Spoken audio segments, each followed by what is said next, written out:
امام ابو یوسف رحمہ اللہ امام صاحب کے شاگرد ہیں. آپ تقلید کرتے ہیں لیکن بہت سے مسائل میں امام صاحب کے ساتھ اختلاف کرتے ہیں, کیوں؟ کیا بات ہے یار, زبردست. یہ ہوتا ہے سوال, مزہ آ جائے. کیا فقہ حنفی مانتے ہیں, خود کو حنفی کہتے ہیں ابو حنیفہ کو مان کے, اب تو آپ فقہ یوسفی مان گئے ہیں, یہی کہنا چاہ رہے ہیں. اب تو فقہ ظفری مان گئے ہیں, امام ظفر. اب تو فقہ حسنی مان گئے ہیں, حسن بن زیاد لؤلؤی. اور اب فقہ محمدی مان گئے ہیں, محمد بن حسن شیبانی. یہی اعتراض ہوتے ہیں ہم پر.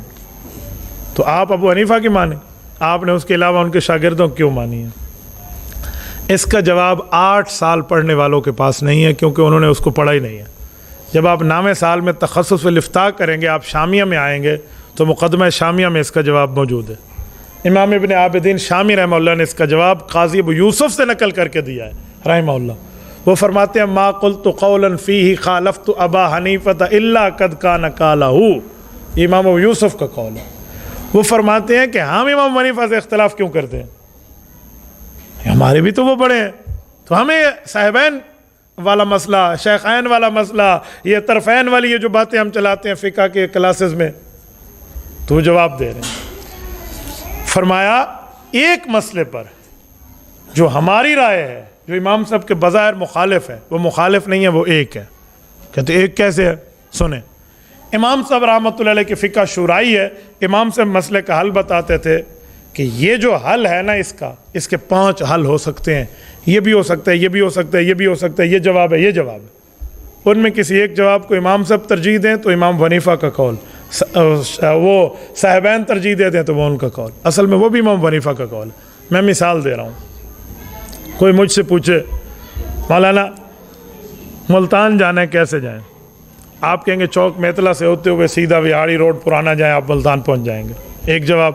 میں نے کہا جی دوسرا حل بھی ہے, یہ روڈ تھوڑا سا اکھڑا ہوا ہے, چوک میتلا سے آگے ہو سکتا ہے آپ کو بیک بون کمر کی تکلیف ہے, آپ ادھر سے نہ جائیں, آپ چوک میتلا جا کر آپ سیدھا ہی, تھوڑا لمبا ہو جائے گا, خانے وال جائیں, خانے وال سے ٹاپ و ٹاپ روڈ ہے. میں اس طرح ہی جاتا ہوں, آپ کو پتہ. کوئی آپ کو کہے گا اتنا لمبا سفر, جی ہاں اپنی جان کے لمبا سفر کر لیں, تکلیف نہیں ہوگی, کوئی پرابلم نہیں ہے. آپ یہاں سے خانے وال جائیں, ٹاپ و ٹاپ روڈ ہے, خانے وال سے آپ وہاں چلے جائیے, نو ایشو. ایک روڈ وہ بھی ہے. اچھا ایک طریقہ اور بھی ہے, اگر آپ کے پاس ہیلی کاپٹر ہے تو یہاں سے ڈائریکٹ چلے جائیں. اچھا بہترین یار. میٹرو یہاں اگر چل رہی ہوتی تو میٹرو چلے جائیں, نہیں تو آپ کسی سے موٹر سائیکل لے کر بھی گلیوں سے جا سکتے ہیں, کئی طریقے ہیں. تو آپ کسی حساب سے جائیں. تو آپ نے میرے مشورے پہ عمل کیا, چاہے آپ ادھر سے جائیں, ادھر سے جائیں, ادھر سے جائیں, ادھر سے جائیں. امام صاحب رحمۃ اللہ علیہ ایسے ہی مسئلے کا حل بتاتے کہ اس سوال کا یہ حل بھی ہو سکتا ہے, یہ بھی ہے, یہ بھی ہے, یہ بھی ہے, لیکن ادھر سے پیٹرول کم لگے گا, جان کو تکلیف زیادہ ہوگی, ادھر سے پیٹرول زیادہ لگے گا, جسم کو تکلیف کم ہوگی. وجوہات بتاتے.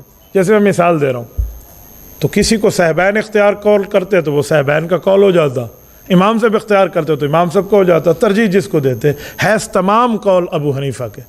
یہ امام یوسف نے کہا ما قلت قولا فیہ خالفت ابا حنیفہ الا قد کان قالہ.